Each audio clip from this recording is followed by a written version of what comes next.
we're going to be talking a little bit about how to choose the right opportunity, or choosing an opportunity, as well as having the right mindset for success.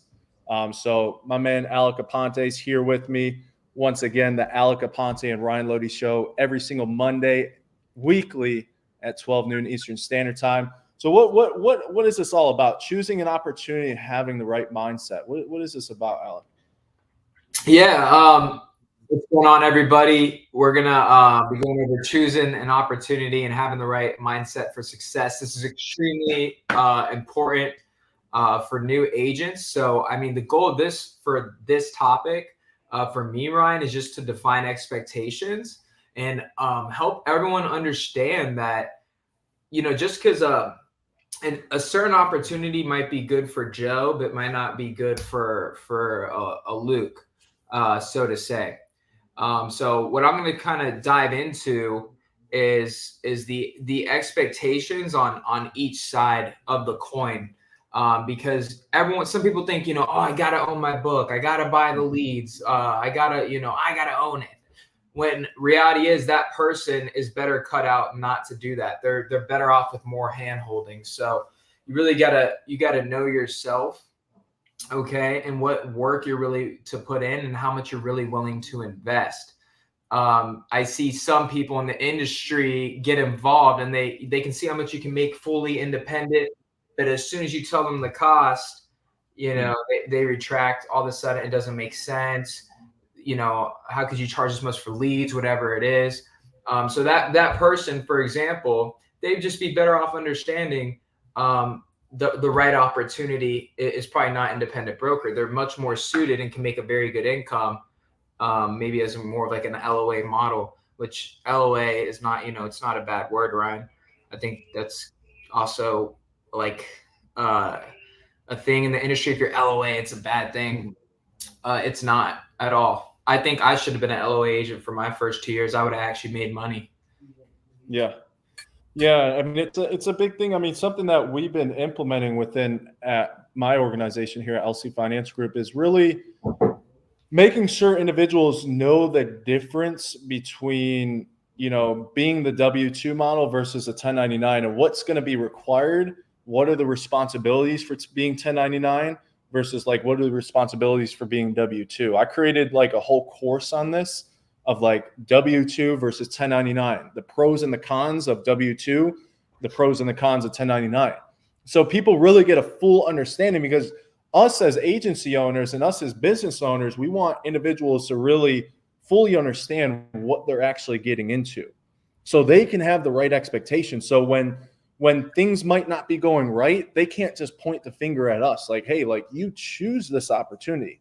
And then also just having both options on the table as well. I think it's a good route to go, especially with where the Medicare business is going, where the Medicare, industry is going. It's also very important to have both sides of the table on both options on the table for new employees and new partners. So that's, man, it's huge, because I mean, I think we talked about it before. Many people are just, man, they want to be 1099, they want to be their own business owner, they want to be an entrepreneur, all these fancy words, right? But then sometimes they're making less money than they can make if they were a W-2 or if they were an LOA, which is what we're talking about here in the Medicare industry. But man, it's interesting because you take on so much more responsibility being a 1099 than you do being a W-2 or being like an actual employee, right? You got to handle the taxes being 1099. You got to handle the cost of running business, right? You have so much more. You're operating on your own due diligence as well. Like, you're not required to show up, like, oh my gosh, like so many people just fail because they don't have the consistency and discipline as a 1099 individual to actually show up every single day, be consistent. You have so much more leeway as a 1099 versus like, man, if you're a W-2, you're forced to you have to show up, like, or you're not getting paid, right? So like, there's pros and cons of both sides. It's really just determining which one's actually going to be better for you. And us as business owners and agency owners, we really have to, enlighten people about it. Like, hey, we're not trying to push you one way or the other. We have both options on the table for you. You get to pick and choose which one fits better for you. Even though us as agency owners in the insurance industry, we want more LOAs. We want more people that are W-2 because we own their book of business. You know, we're making more money. We're more profitable, obviously, being having W-2 and LOAs. But it's like, man, like whatever you want to choose, I'm on your side. Whichever way works is fine with me.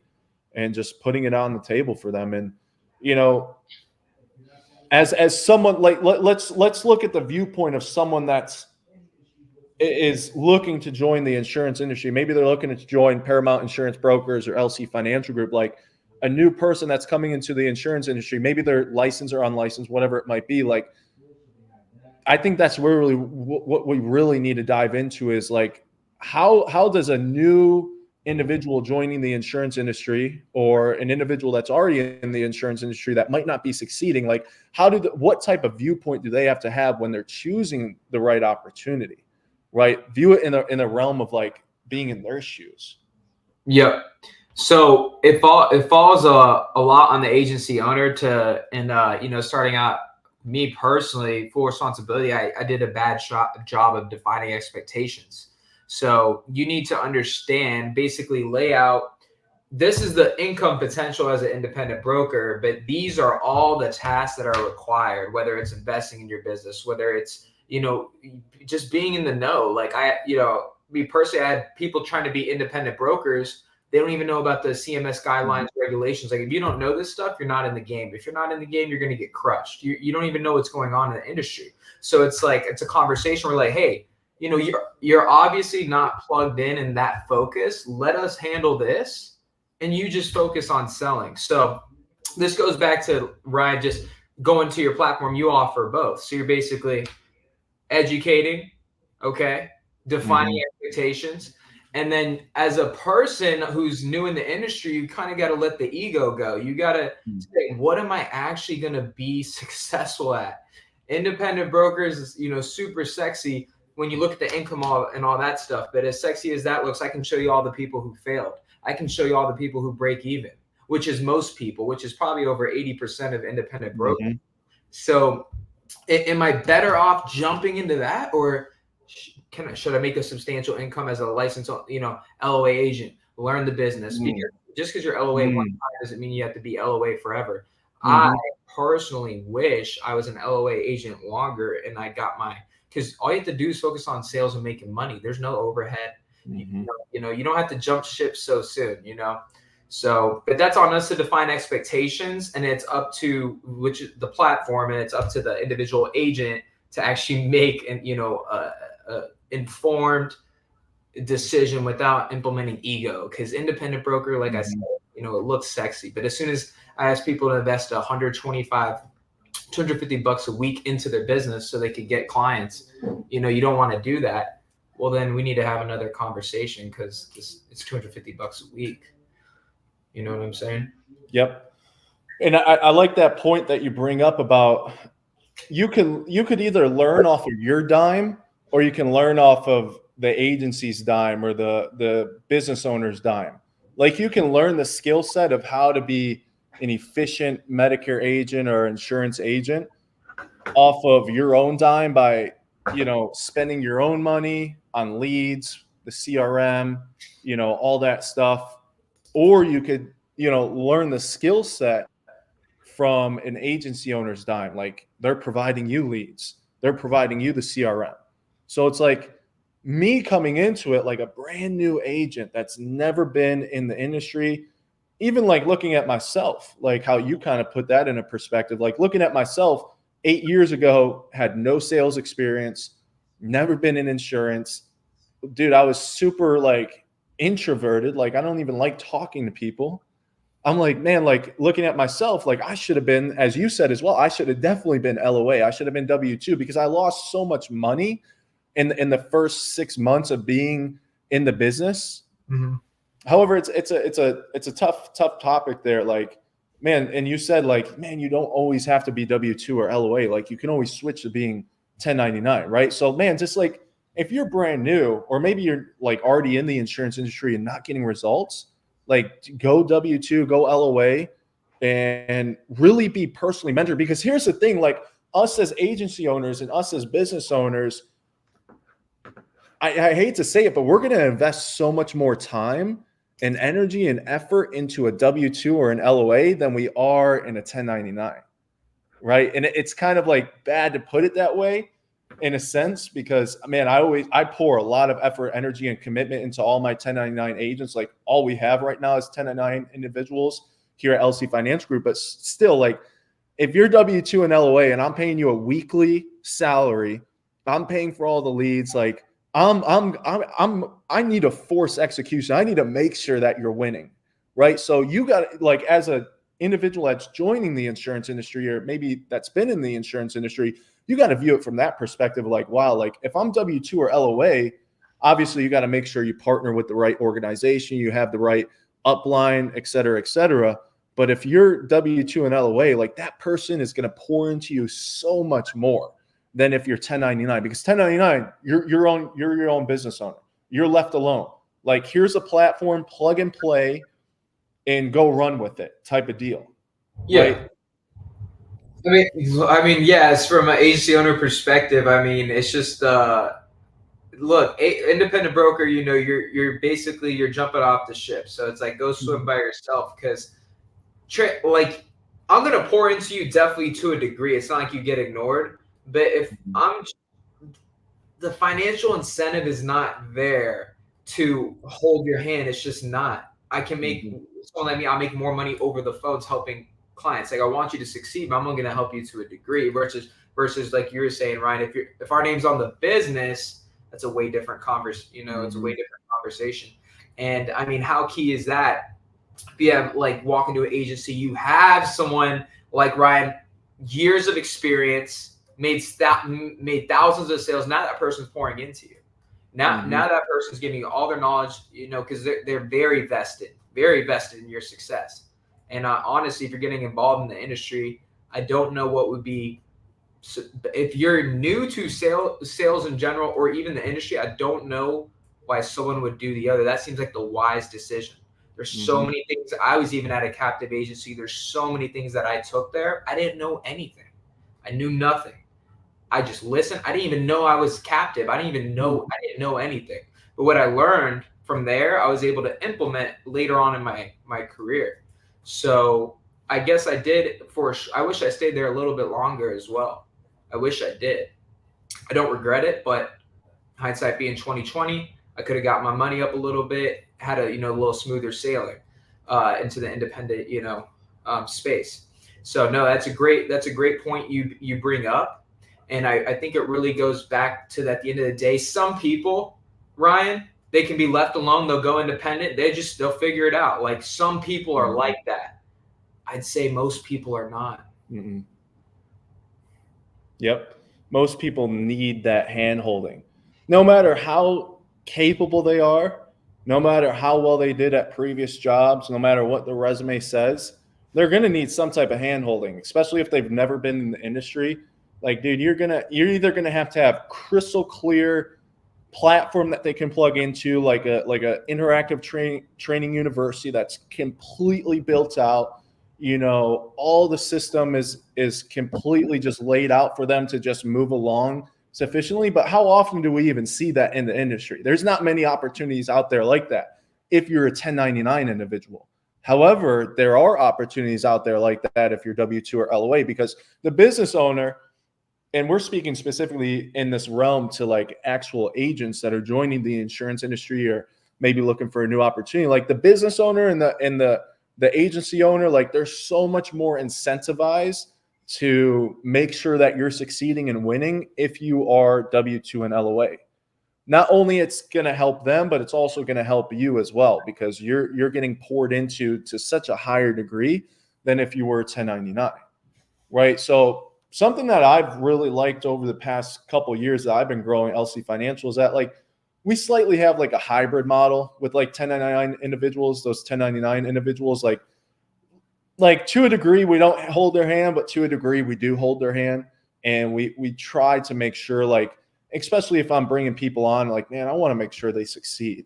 right? Because we're building like the success manual for our organization of like all these people who have succeeded. And then that helps us market our organization to the marketplace. Like, look at all these people who have succeeded, right? Evidence. It's our evidence manual of people who have won. It's like when I was, personally producing in the field, I always took videos with clients, I always took pictures with clients. I had thousands of videos and pictures. So if a client says, "Oh, I need to think about it," or like, "Oh, you're a fraud," here, look at all these clients I have, right? So it's the same thing as like an agency owner or a business owner. We, whether they're 1099 or W-2, we just want people to succeed, bottom line. And that comes to a point of like, man, just making sure you're choosing the right agency, the right organization to partner with, making sure that the people that you're partnering with, they have high levels of ethics, right? You want to be with ethical people, and ultimately things are going to work out. So man, that's big. Let's see. We got a quick little comment here on Facebook from our guy, the real Johnny Brock. What he's saying is you will have to pay for the training if you're 1099. If you're LOA, all that training should be provided. Yeah, exactly. Like all the training is 100% provided if you are LOA. And the agency owner, the business, is going to pour into you at such a higher level versus if you're 1099. Like 1099, like to a degree, you're going to just have to figure it out yourself. Yeah. Like that, you signed up for it. If you're 1099 and you want to own your book of business, you want to be your own boss, you want to be the entrepreneur, you want to be the one calling the shots, right? You want to create your own income, create your own revenue, no matter, how much work you put in, vice versa, et cetera, et cetera. Like you signed up for it, right? You got to understand that you have signed up for it versus like LOA, like you have more clear expectations, right? Mm-hmm. Being an LOA, being a W-2, like you already know that like you're going to get provided everything versus 1099. Like it's up to you. It's really up to you. And really on the it's about choosing the opportunity, to a degree, but it's also you gotta check yourself, because is it the opportunity or did you come into it with the wrong mindset? So if you're going 1099 broker, I'm telling you, you gotta switch the lens, the perspective. You're officially no longer just a salesperson. And as long as if you can flip that switch and take on those responsibilities, it could be a great fit for you. Otherwise, if you're not willing to, you have to change your habits, or to a degree, something has to change because new things will be required. So if you're not willing to adjust just how you operate, I can already, or the way you think, right? The way you think is actually probably one of the bigger things, or the way you think, your perspective on everything. It's very likely you won't be successful. I hear, a lot of people, even within the agency, just talking to a lot of people, getting to know people, it's crazy how quick their mind goes to negative, or it's an expense. Like I sat down with two people. I'll give you an example. I told one person about the lead cost, one person not phased. Okay, it's tax deductible. The other person freaking out. I can't do this. I can't afford this, which is not, look, we try to help people with the mindset stuff, but like, if that's where you go, look, you just shouldn't handle that. It's that gives you stress, anxiety. We can figure that out in time, but you're probably better off as an LOA agent. That's how you're going to make more money. That's how you're going to, your life will be better, because you're not taking those responsibilities and stresses that you're not used to now, and you're truthfully not willing to incur. So just being aware of it. I'll give a quick analogy, real quick. So if for me, I started playing basketball when I was younger locally. Okay. If you start locally, it's possible you get recruited to AAU, for example. So independent brokers going, to play AAU ball. So it's much more fast paced. The kids are, they're way stronger, way better shooters. So if you can't play at that level, then just play at your speed, because you are becoming a business owner, as I get what I'm saying. Because it's not a negative thing. It's just, if everyone was meant to be a business owner, everyone would be a business owner, right? So you just got to keep that in mind. And again, I said at the beginning, Ryan, you got to remove the ego. What is going to be the most fitting, smooth sailing opportunity where I can where an LOA or not, you can still make a substantial income, make more money than your previous endeavor, which is the goal for most people. So just having that sense and that perspective, I think it's key, man, because you'll end up turning your wheels and wasting a lot more time by jumping into the wrong opportunity, or I shouldn't say wrong opportunity, or wrong what would you say, endeavor, I guess. You can spin your wheels, which can then spit you out of the business, and then you never come back. And it's a business that changed my life, so I wouldn't want that for anybody, you know? Yep. And like coming into it as well, I mean, we've seen this a lot, but as a person that's looking to join an organization, like a potential, maybe you're just getting into the insurance industry, maybe you're in the insurance industry, but looking for a new organization, new agency because you haven't been succeeding. Like you got to look at like, man, what's the opportunity instead of like, what's the money, right? You got to have that opportunity mindset and that opportunity viewpoint, because that's really what's going to create the success that you want and the success that you deserve. So many people are just so focused on, hey, when am I going to be paid? When am I going to be paid? What am I going to be paid? Like, no, how about worry about like, who are you partnering with?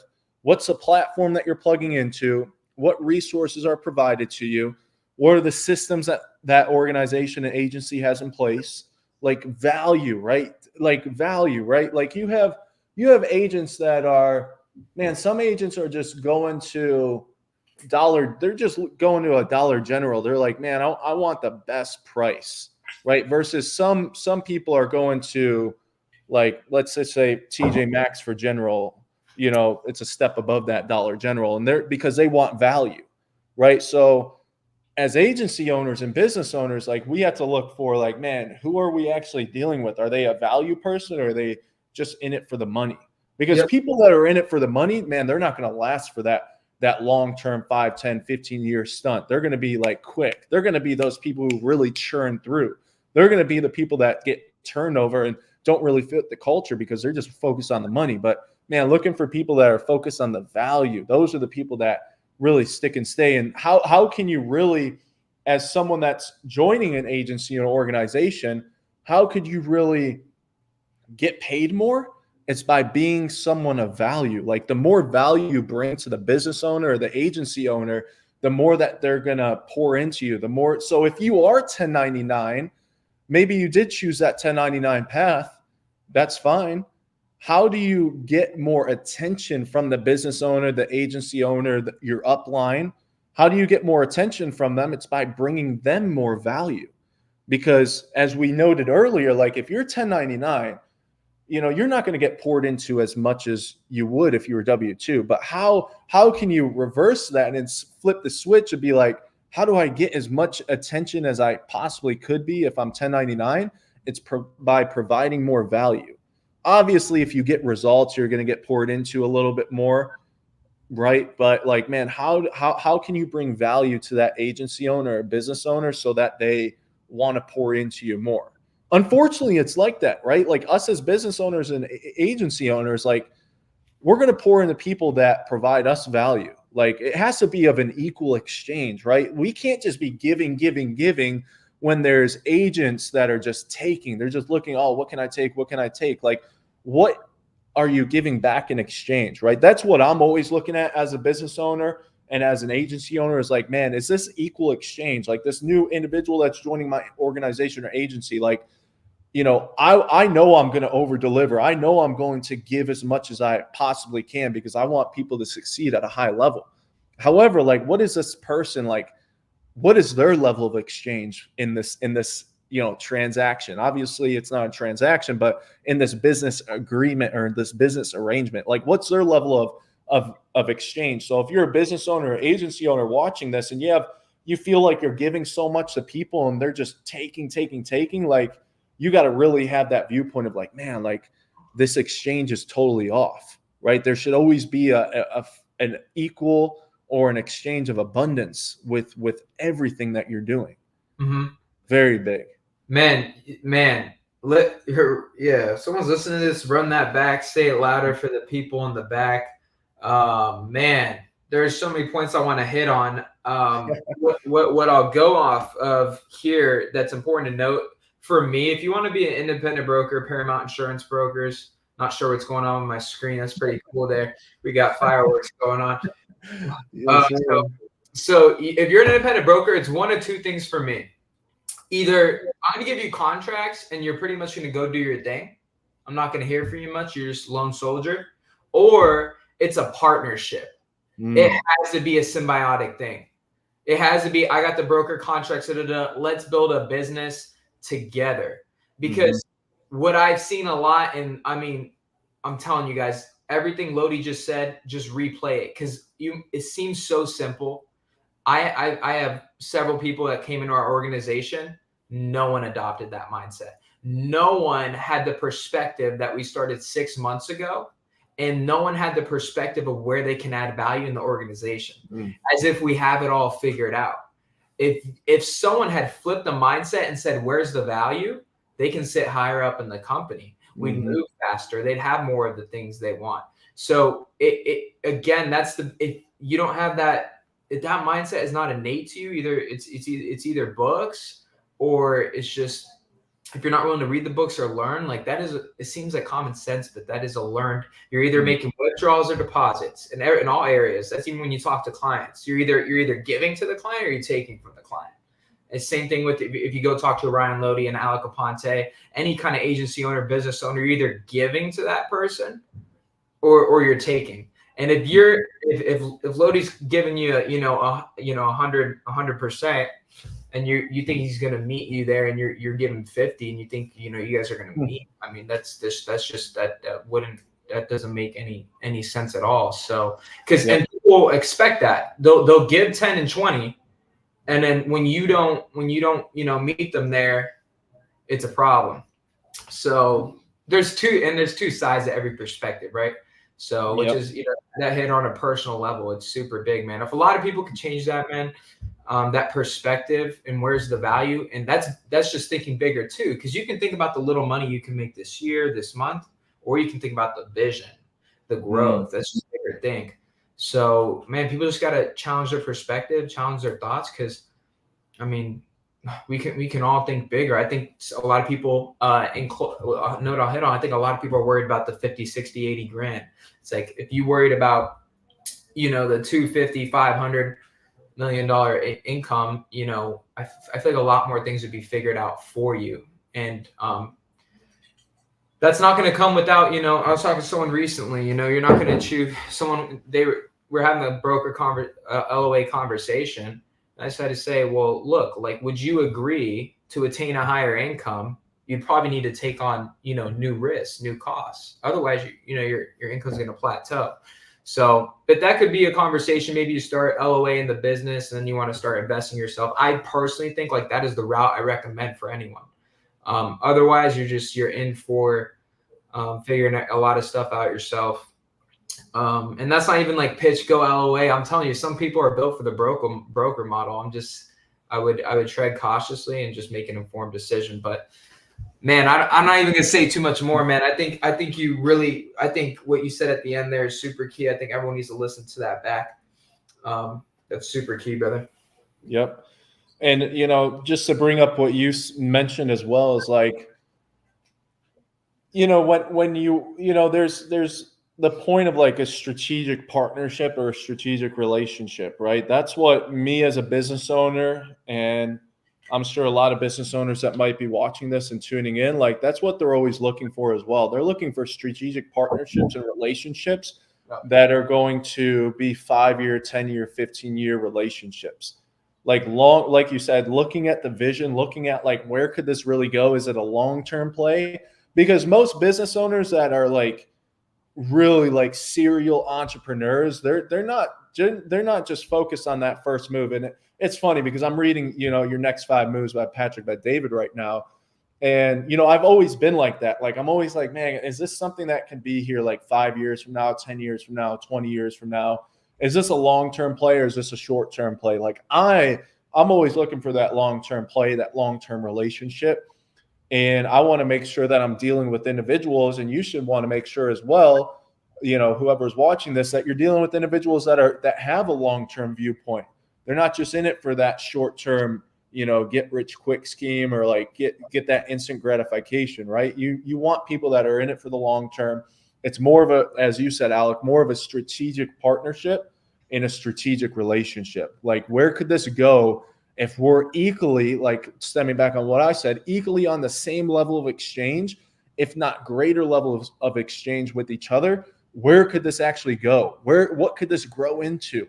How much can we grow this business to? Because hey, 3 to 5 years from now, the business is $100 million business, and you bring it to the market and you want to exit, dude, you can exit for $250,000. I mean, $250 million, $500 million.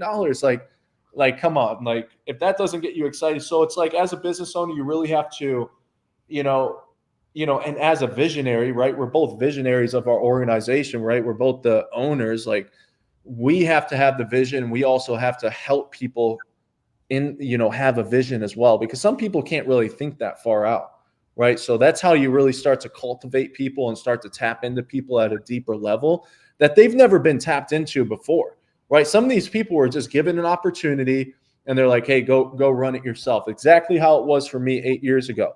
Here's the contracts, here's the leads, and I know it happened to you as well. Go figure it out, right? But like, man, like, you want to partner with someone that's like, it's a strategic partnership. They're providing you immense value. You're providing them immense value as well. And there's exchange on both ends. And as an agent in the insurance industry, if your upline or your top of hierarchy doesn't have the same level of exchange that you're providing, then man, maybe it's a good sign or a good indicator that you should look for a new organization or a new agency, right? So always think in terms of exchange, always. Yeah, and why you should shift your perspective. And this is just like for the trajectory of your career. Think about this. For 20, 30 years, you're going to spend your whole life working, and you're just going to go to every opportunity and ask what you can take. You're expendable. You're not valuable. You're just taking from the organization. And then nitpicking, like, this is another mindset of how to make more money. But guys, just shift the mindset and say, what value can I provide here? Where can I help? Especially if you're at the ground floor of something, any kind of business. Because if you take that perspective with you your whole life, I don't care where you go. It's not the opportunity, you're the problem. And you're not going to make more. You're not going to find the money you want because your perspective is wrong. Boom. And that just goes into what you're saying. And that's why, why would I change? Well, that's why, because if you don't change it, I promise you, you might have a good year, you're not going to really make real money. So, man, Loede, that perspective is, man, it's in every situation. You can always look at the, glass half full, glass half empty, right? So, man, everyone's got to adopt that mindset, regardless if you're getting a broker LOA. That's irrelevant. That's irrelevant. That doesn't stop you from providing value. What your contract says, it's absolutely irrelevant. Boom. Love it, man. Love it. Appreciate you jumping on here today, man. We provided some good value to the listeners and the viewers. Man, we look forward to seeing everyone next Monday at 12 noon Eastern Standard Time. Myself and my guy, Alec Aponte, dropping bombs. Appreciate you guys. See you guys next week.